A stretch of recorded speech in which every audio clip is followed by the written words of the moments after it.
एक ज़माने में एयर इंडिया हमारी शान हुआ करती थी, लेकिन आज घाटा, कर्ज, गड़बड़ सर्विस और आखिर में बेच दिया गया।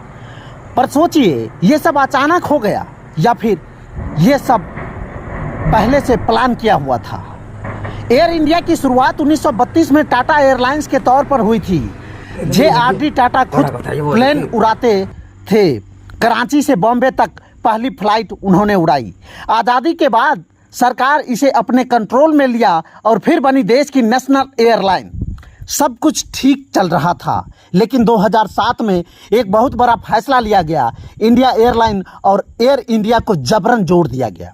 ना कोई तैयारी, ना कोई प्लान, ना कोई ज़रूरत, बस जोड़ दिया गया। नतीजा, स्टाफ परेशान, खर्चा बढ़ता गया, घाटा आसमान छूने लगा। अब सुनिए असली खेल। 2005 में सरकार ने कहा हमें 111 नए जहाज चाहिए। अब ज़रा सोचिए कि एक कंपनी जो पहले से कर्ज में डूबी हुई थी, वो इतनी बड़ी डील कैसे कर सकती है। इस डील की कीमत 70,000 करोड़। CAG की रिपोर्ट बताती है इतने जहाज की ज़रूरत भी नहीं था। कोई सही प्लानिंग ही नहीं था। सब कुछ बिना सोचे समझे किया गया। तो फिर हुआ क्या? क्योंकि यह मुनाफा नहीं, कमीशन देखा गया था।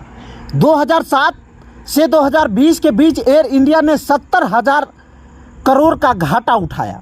सरकार ने 3 बार पैसा देकर इसे बचाने की कोशिश की, लेकिन कोई सुधार नहीं आया। ऊपर के अधिकारी विदेश घूमते रहे, नीचे के कर्मचारी सैलरी का इंतज़ार करते रहे। VIP लोगों को फ्री में टिकट मिलती रही, लेकिन आम आदमी की फ्लाइट लेट, महंगी और बुरी सर्विस के साथ चलती रही। तो क्या ये सिर्फ नालायकी था या फिर जानबूझकर घाटे में डाला जा रहा था? अब आते हैं सबसे अहम पार्ट पर। 2021 में सरकार ने एयर इंडिया को बेच दिया, और खरीदार कौन? वही टाटा ग्रुप जिससे ये कभी शुरू हुई थी। कितने में बेचा गया? मात्र 18,000 करोड़ में। लेकिन इसमें भी सबसे बड़ी बात है कि 15,000 करोड़ का कर्ज सरकार से ही लिया गया, यानी असली कीमत सिर्फ 3,000 करोड़।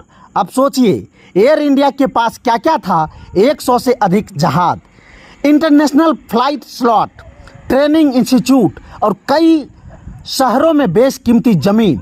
इतनी चीज़ें मिली सिर्फ 3,000 करोड़ रुपया में। ये सौदा था या सेल पर लगी सरकारी संपत्ति? अब सवाल उठता है कि इस सब का जिम्मेदार कौन है?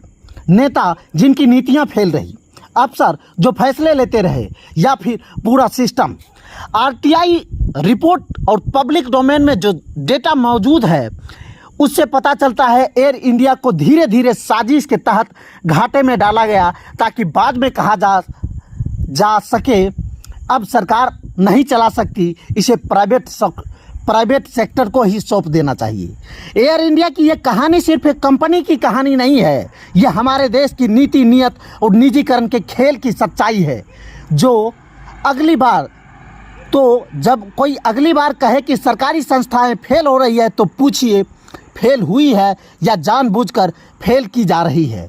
वीडियो अच्छा लगे तो शेयर कीजिए, क्योंकि अगली बार जिस चीज़ को बेचा जाएगा, हो सकता है कि आपका भविष्य बेचा जा रहा होगा।